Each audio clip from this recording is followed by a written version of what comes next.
Good morning, guys. Happy Monday.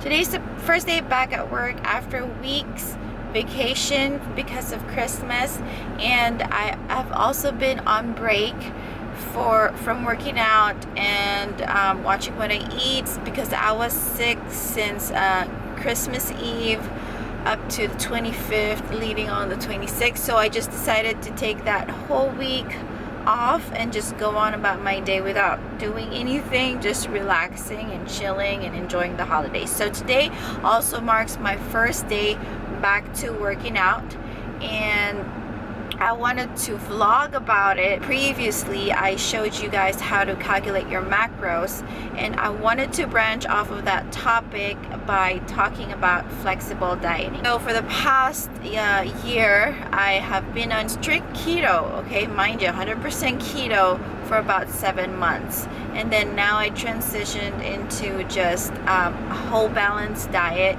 trying to eat as healthy as I can and a little bit of that flexible dieting. And that's what I wanted to talk to you about, because a lot of people are doing it. A lot of people have different interpretations of flexible dieting, and I have my own twist to it. So I don't know if it's a twist, but the concept is the same. So now I'm doing flexible dieting. That's basically the season that I'm in right now, and I think the best way to do that is to show you a full day of eating. So this is what I had for breakfast this morning. Sorry I didn't have a chance to take a video, so I'm just gonna show you how I track my food. So for my first entry, I had an oatmeal. So I entered that into MyFitnessPal, and it is the app that I use to track all of my food. It is really great for beginners. It has a lot of food collection in their database, and that makes it really easy to track. My second meal of the day, I usually like to snack at work. So I have this Kirkland unsalted cashew, which is high in good fats. So if you need to have some fat intake, this is a great snack to have. I wanted to show you here how easy the MyFitnessPal is. If you have a labeled item, food item, all you need to do is scan it in the app, and it's going to look up all the nutritional information. Next item is my bone broth. This is another good source of protein if you are struggling with what to have in order to meet your protein intake. Sometimes I understand the struggle. It's really tough to meet those grams. So this is a good item to add in there because it's high in protein and very low carb. Hey, so it is lunchtime, and I will show you what I have. It's something really simple.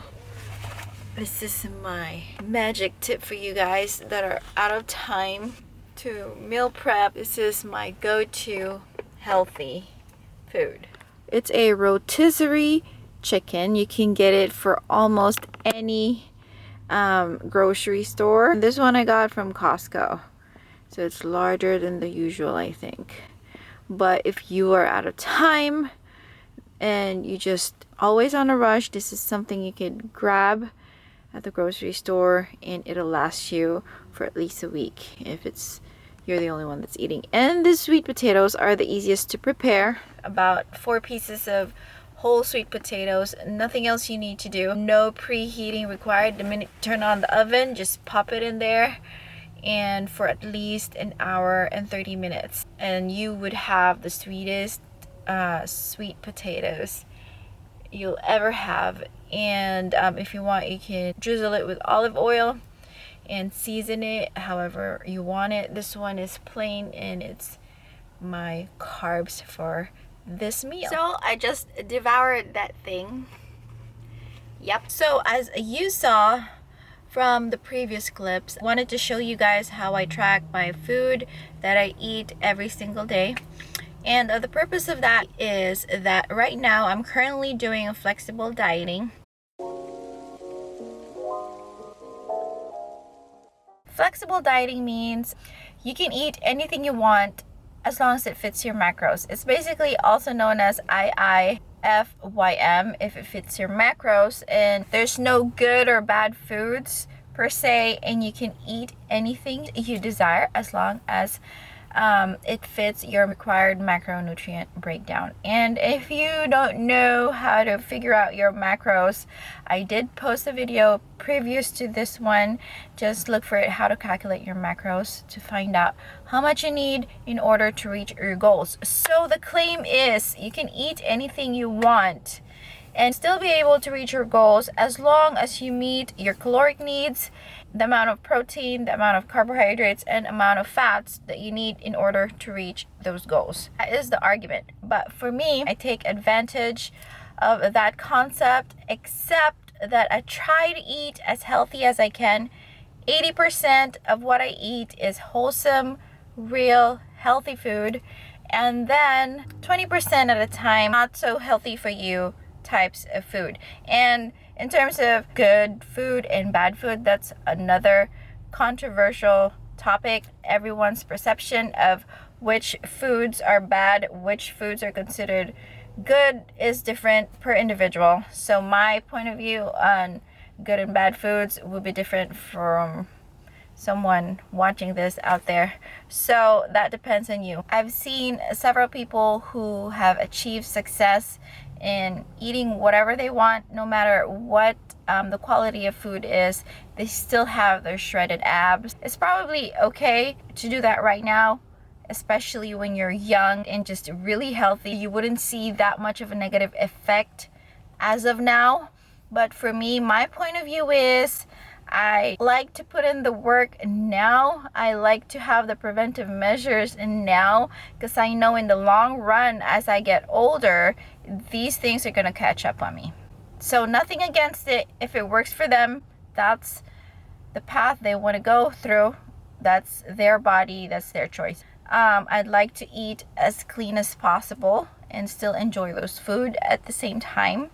I'd like to feed my body and nourish my body with not just the proper macronutrients, but also the micronutrients, all the vitamins and the minerals that I could benefit from these healthy foods. So that day, when that day comes, when I grow older, there will be less complications, less inflammation, less whatever negative side effects it might have down the road.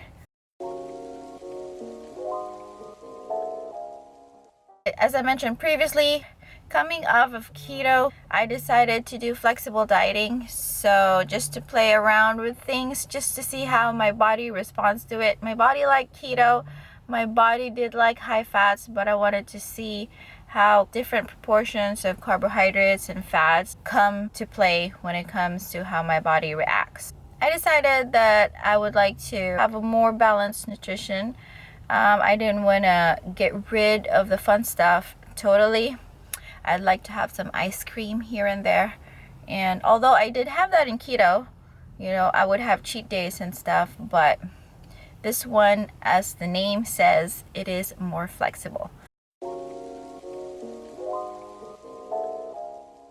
The basis of flexible dieting is trying to fit everything in your macros. I'm going to touch briefly on it because, as I mentioned, I have a very, very detailed 35-minute video explaining how to calculate it. Basically, you determine your macronutrients, how much protein you need, how much carbohydrates you need, how much fat you need in order to meet your goal. So if your goal is to maintain, just determine your total daily energy expenditure, which is the calories that your body needs in order to function, just to breathe and live without taking into factor your daily activities. That will be your maintenance calories, and from there you can calculate the amount of macros you need. And then if your goal is to lose weight, you just gotta have a caloric deficit. So from your maintenance calories, you're going to subtract however much calories you need in order to lose that weight. And if you want to gain weight, it's the opposite, which is you just add a certain amount of calories over time until you gain weight and until you reach your goals. So that's the gist of it.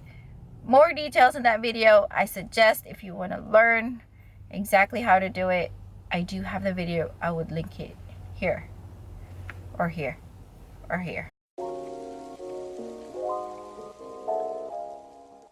So the benefits of flexible dieting is you can incorporate the food that you like and love into your lifestyle, into your diet, and it's not restrictive like any other diets out there. As what the name says, it is pretty flexible, so you have more options and you won't get bored. Since we touched benefits, there are of course some cons on flexible dieting. It depends on what you choose.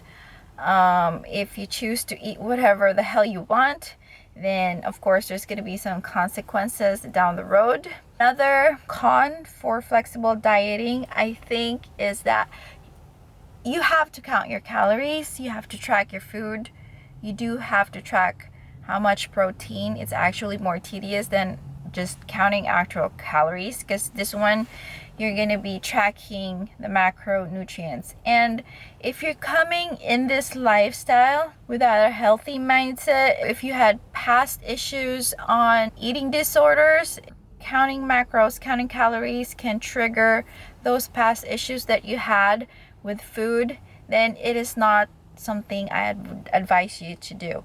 So just enter it with caution. If you know that it's going to trigger you to have disordered eating, then don't do it. This is what I'm trying to say. I found this in my car. If you have kids, this is not uncommon. So with flexible dieting also, I want to say that you're going to have to learn how to read those labels, right? If you're doing the real flexible dieting where you eat whatever the hell you want, so you just gotta know how to read these nutrition facts, put it in MyFitnessPal or whatever tracking app you're using. That gives you the macro breakdown. But if you care about the quality of food, you're also gonna want to have to learn how to read this, which would not focus for the life of me. But those are the ingredients, right? Canola oil is in there. That's the one thing that popped up. We all know, or not all of us actually knows. I don't think it's a common knowledge. I still see people I still know people, okay, wait a minute, they get surprised that canola oil and vegetable oil are not healthy for you. It's vegetable oil, it's vegetable, so it's supposed to be healthy for you, right? No. But it's not to say that I'm never gonna eat this one. So if it fits my macros, I can eat a piece of this once in a while. What I'm trying to say, for my style, I'm not gonna eat the whole box, even if it fits my macros. I'm not gonna eat the whole box, no matter how good this thing is. It's one thing that I will show you later. I know I'm not the only one that's like this. There's gotta be someone out there who's the same, where there's just this one food. I can control myself really well on tons of food, but there's always this one food, one or two. In my case, probably three. I probably have three in my list that no matter what goals I have, no matter how strong and motivated I feel, there's these couple of food items that I just can't say no to. So that's where the flexible dieting really takes play. So I can't say no to it, but I would try to make room for it in my macros. I bet I'm not the only one out there who has that. Please, if you're like that and you can relate to what I'm saying, please comment below and let me know, so I know I'm not the only one.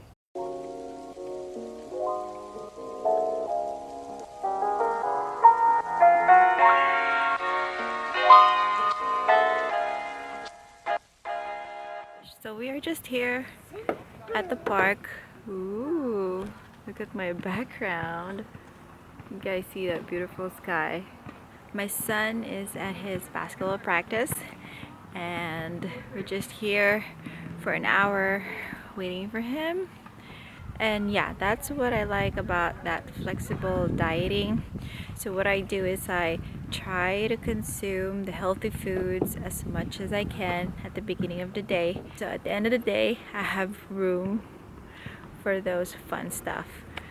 Sophie's in there somewhere. Sophie, where are you? Camera. Take a picture. Oh, hi. I need to just go there. So as you saw, I have a few calories left that I need to eat, and I was a little bit high on the carbohydrates, and I need to catch up on my protein. Protein is a little bit lagging behind, so I just need to make sure I get my protein, and I'll probably have eggs or some meat at home or my protein shake, so that should satisfy my protein. So for dinner, I'm having 3 eggs over some rice. It's probably gonna be a little bit more than fat that I need, but I'm craving for some eggs, so that's fine. Go a little over your macros, it's fine. Doesn't have to be perfect.